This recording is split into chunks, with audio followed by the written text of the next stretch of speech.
Alright, for this question, Karen, who has a mass of 49.2 kilograms, she's riding up an escalator at Woodley Park Station of Washington, D.C. Metro.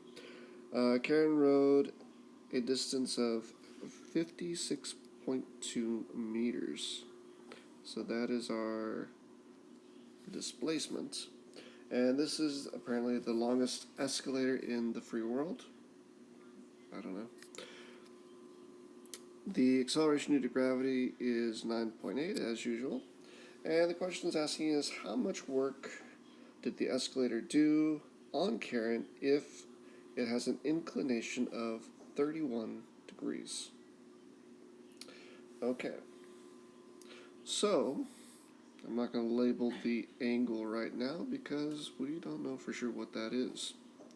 So let's draw our escalator. So the escalator is going... I could have just drawn a straight line. That would have been faster. It's a really long escalator, people.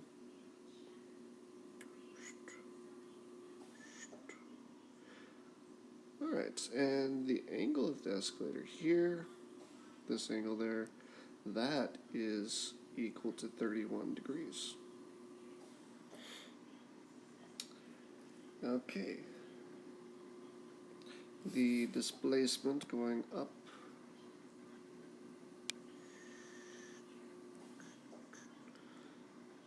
D is equal to 56.2. And we have mass, no force. So your first inclination, and what most of you would probably want to do for the equation for work, is force times displacement times cosine of theta. And what you would probably figure out to do would be the force here is the force of gravity, and that would be mass times gravity. So what y'all would try to do would be to take that 49 there, 49.2, multiply that by 9.8, and multiply by the distance of 56.2, and then from there you would just do cosine of the 31 degrees. And if you did that, I would hazard a guess that you get the answer wrong, because that is not the correct way to set up this problem. So what is the correct way? What shall we do instead? Well, I, again, would defer and try to solve this using change in energy. So as Karen's going up the escalator, yeah, she's moving, but she starts off at rest at the bottom, and at the top she's still going to come to a stop. So we're going to ignore the kinetic energy here and purely look at the potential energy. So I know the work that this escalator does is going into a gravitational potential energy. And I know the equation for gravitational potential energy, that is mass times gravity times height. And the height is this side over here.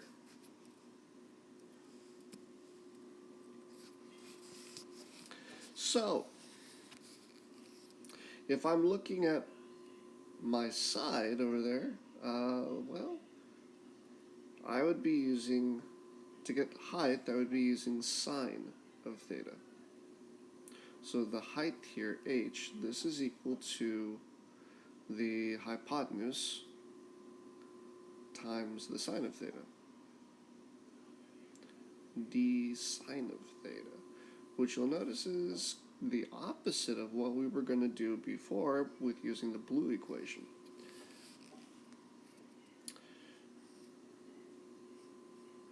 So the equation we're actually supposed to use is mass times gravity times the distance sine of theta, where theta here is the angle of the ramp, the angle of the escalator.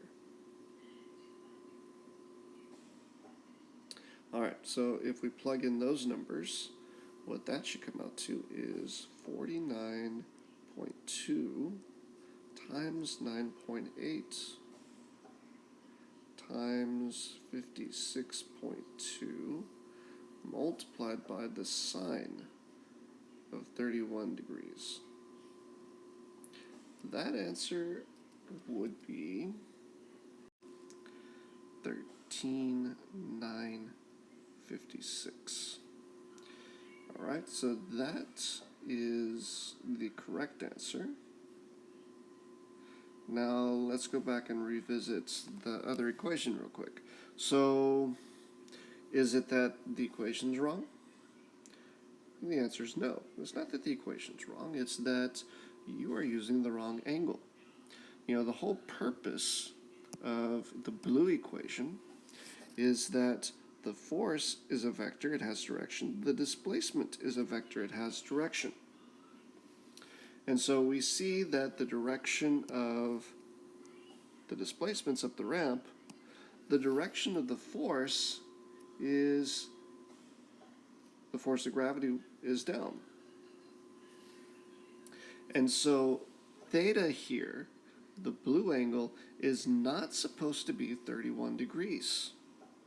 Theta here is supposed to be the angle between the force and the displacement. In other words, it's the other angle, which would be the complementary angle to 31, which should be 59. So if you were to do the correct equation with the correct angle,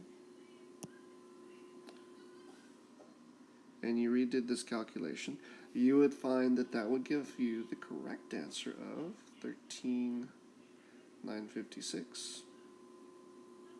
And this is the reason why I tell y'all to use the energy equation instead of using the FD cosine theta. It's really easy to put in the wrong angle unless you're paying attention. So there you go.